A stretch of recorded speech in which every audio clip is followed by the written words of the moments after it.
दोस्तों, विपक्ष 2024 में हर हाल में मोदी की छुट्टी चाहता है। कर्नाटक में कांग्रेस की जीत और बीजेपी की हार ने विपक्ष को काफ़ी संबल भी प्रदान किया है। साथ ही यह मैसेज भी दिया है कि यदि विपक्ष एकजुट हो जाए तो बीजेपी और मोदी को परास्त करना कतई मुश्किल नहीं है। बीजेपी, नरेंद्र मोदी और चाणक्य अमित शाह भी यह अच्छी तरह जानते हैं कि यदि विपक्ष एकजुट हो गया तो बीजेपी को कुछ हद तक नुकसान पहुंचा सकता है। ऐसे सूरत हाल में इन सबको चिंता यह सता रही है कि विपक्षी गठबंधन जितनी सीटों का नुकसान पहुंचाएगा उसकी भरपाई कहां से होगी। बस इसी प्रश्न ने पीएम मोदी, चाणक्य अमित शाह और जेपी नड्डा की रातों की नींद हराम कर दी है। वे भीतर ही भीतर कसमसा रहे हैं, पर इस कसमसाहट के भावों को चेहरे पर नहीं आने दे रहे हैं। बीजेपी के सभी दिग्गज नेता अच्छी तरह जानते हैं कि विपक्ष एकजुट होने की स्थिति में बीजेपी को जो नुकसान होगा उसकी भरपाई उत्तर प्रदेश, राजस्थान, गुजरात, मध्य प्रदेश, छत्तीसगढ़ और झारखंड जैसे राज्यों से तो होने से रही। मतलब साफ है कि इन राज्यों से नुकसान की भरपाई करना बीजेपी के लिए वाकई मुश्किल कार्य है, क्योंकि इन राज्यों में तो बीजेपी पहले से ही मजबूत स्थिति में है। मतलब इन राज्यों की अधिकतर सीटों पर तो पहले से ही बीजेपी का कब्जा है, तो फिर इससे ज़्यादा आस करने का कोई मतलब ही नहीं निकलता। अब आते हैं कर्नाटक पर। तो कर्नाटक पहले ही बीजेपी के हाथ से निकल चुका है। यदि कांग्रेस ने 10 महीने सरकार अच्छी तरह संभाल ली तो आप मानकर चलिए कि कर्नाटक में बीजेपी को भारी नुकसान हो सकता है। मौजूदा हालात को देखते हुए तो लगता है कि बीजेपी दहाई के अंक को भी शायद ही छू पाए। पश्चिम बंगाल की बात करें तो पिछले लोकसभा चुनाव में बीजेपी ने वेस्ट बंगाल की 42 में से 18 सीटें जीती थी, पर यह संभव हुआ था सिर्फ और सिर्फ ममता बनर्जी की वजह से। तब ममता बनर्जी बीजेपी के साथ थी। 2024 में साथ रहेगी या नहीं, यह अभी भविष्य की गर्त में छुपा है। वैसे टीएमसी ने पिछली बार 22 सीटें जीती थी, तो यह तो जाहिर है कि 2024 के चुनाव के लिए ममता बनर्जी विपक्षी एकता में शामिल हो गई तो वेस्ट बंगाल में बीजेपी को दहाई के अंक तक पहुंचने में भी पसीने आ सकते हैं। रही बात उत्तराखंड की, तो वहां बीजेपी की सरकार होने से एंटी इनकम्बेंसी के चलते बीजेपी को स्वयं ही नुकसान होने की संभावना से इनकार नहीं किया जा सकता। उधर तेलंगाना में केसीआर की जड़ें जमीन में जमी हुई है। वहां भी बीजेपी कितने नुकसान से बच सकती है, इसकी स्ट्रेटेजी खुद बीजेपी को ही बनानी पड़ेगी। वैसे दक्षिण के राज्यों में बीजेपी कैसा प्रदर्शन कर पाएगी, यह तो 2024 के चुनाव के नतीजे ही बता पाएंगे।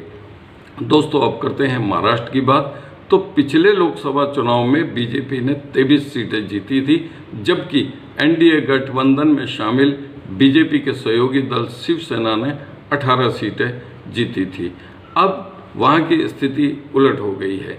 दोस्तों, यहाँ बीच में आपसे आग्रह है कि यदि आप इस चैनल पर नए हैं और अभी तक चैनल को सब्सक्राइब नहीं किया है तो सब्सक्राइब जरूर कर लें। महाराष्ट्र में उद्धव ठाकरे की सरकार गिराने के बाद एकनाथ शिंदे के साथ मिलकर सरकार बना ली। इस कवायद में बीजेपी ने अपने ही हाथों, अपने ही पैरों पर कुल्हाड़ी मार ली। बेशक शिवसेना का चुनाव चिन्ह एकनाथ शिंदे के पास है, पर बीजेपी की सरकार गिराने की हरकत के बाद महाराष्ट्र की जनता में उद्धव ठाकरे के प्रति जो सहानुभूति की लहर उपजी, वह आज भी उद्धव ठाकरे के साथ ही है। सब कुछ ठीक ठाक चलता रहा तो यह सहानुभूति 2024 के चुनाव तक उद्धव ठाकरे के साथ रह सकती है।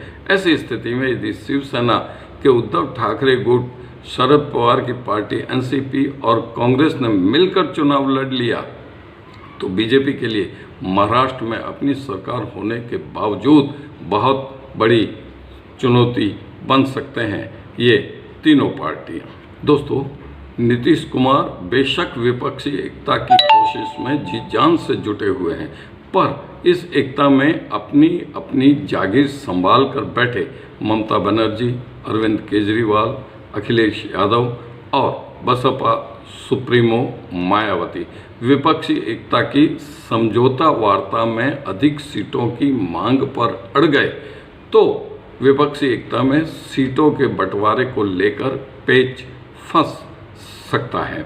विपक्षी एकता नहीं होने की स्थिति में कांग्रेस के लिए भी हालत खराब हो सकती है। आप जानते हैं कि अरविंद केजरीवाल की आम आदमी पार्टी का आधार दिल्ली और पंजाब में तो मजबूत है ही, वे गोवा, गुजरात और राजस्थान में भी कांग्रेस को नुकसान पहुंचा सकते हैं। हालांकि यह नुकसान कुछ हद तक ही हो सकता है, सीमित ही हो सकता है। उधर ममता बनर्जी भी वेस्ट बंगाल के साथ असम, नॉर्थ ईस्टर्न स्टेट्स और गोवा में कांग्रेस को नुकसान पहुंचा सकते हैं। ये दोनों मिलकर देश भर में 80 से 100 सीटों पर कांग्रेस के वोटों में सेंध लगाने की आशंका से इनकार नहीं किया जा सकता। 80 से 100 सीटें जीतने नहीं, उनके कांग्रेस के वोटों में इतनी सीटों पर सेंध लगाने में कामयाब हो सकते हैं। पर जैसी कि संभावना है विपक्षी एकता हो जाती है तो फिर बीजेपी के लिए 70 से 80 सीटों का घाटा होने की आशंका से इनकार नहीं किया जा सकता। मसलन यदि बीजेपी को सीटें 200 से 225 तक मिल जाती है तो ऐसे सूरत हाल में नहीं लगता है कि नरेंद्र मोदी पीएम की कुर्सी पर काबिज होने को रजामंद हो जाए, तो फिर बीजेपी को किसी अन्य नेता को पीएम बनाने के लिए बाध्य होना पड़ सकता है। इनमें अमित शाह, राजनाथ सिंह, योगी आदित्यनाथ, नितिन गडकरी या फिर कोई और भी नेता हो सकता है। दोस्तों, बस इस वीडियो में इतना ही। अब देवेंद्र रावल को दीजिए इजाज़त। धन्यवाद।